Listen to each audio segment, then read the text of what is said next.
Well, hello everyone. And as one of my backup plans for this Halloween weekend, I was not planning on my nephew being so worked up. Uh, but rest assured, you will see some of the other stuff I had in mind in November the earliest. So, well, on that subject, I thought I would do another unscripted video to make up for it. Where it'll be one of three you'll be getting for Halloween before Halloween night. So let's talk about this year's Predator prequel, simply known as Prey. This year marks the 35th anniversary of the franchise, so just consider this the unofficial Star Wars retrospective, which will be looking at the other movies also on Hulu as well. So let's begin. The film, which takes place in Northern Territory in the 18th century, showcase a new perspective of the hunt, which also makes sense given how other parts of the franchise have hinted or outright stated that the incidents in the early movies were not the first times the predators came to Earth.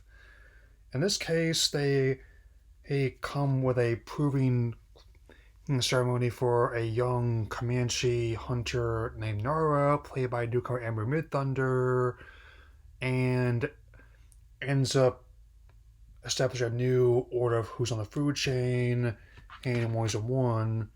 And I gotta say, in the ensuing hour and 40 minutes, it definitely not only harkens back to the early ones of the franchise, as it definitely he makes it easily my favorite film in the series since the original. And I'll have to explain why in the course of those other videos, but I get ahead of myself. Was directed by Dan Trachtenberg, who, much like his previous work on 10 Cloverfield Lane, is definitely a director with, especially as opposed to horror, understands what you don't see is as important as what you do. I mean, the way that they frame some of the kills, also built on the Predator's entrance, is definitely quite effective, and I had to say the crew they put together in this movie is quite impressive. I had to look up some other credits, but the editing, cinematography, and the production design.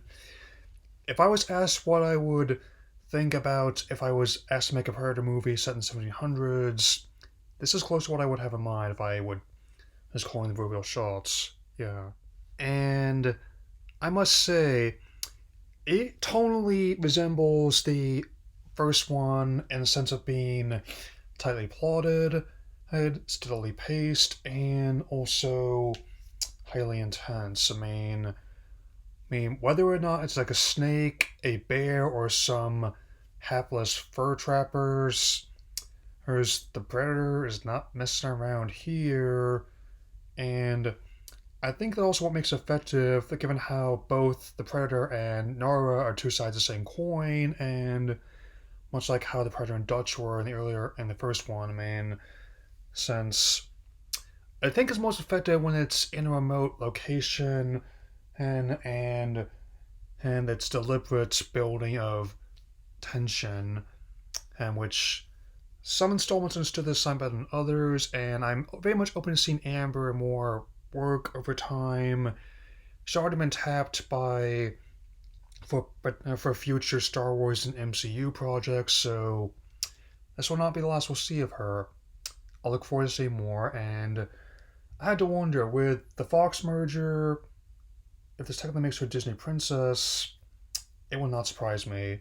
And if I had to say now, I would give this movie a strong 4.5 stars out of 5, 3.5 out of 4, or so to speak. And tomorrow, I also have another Hulu Halloween revisionist take on a classic horror franchise celebrating its 35th anniversary this year, which also has substantial quality.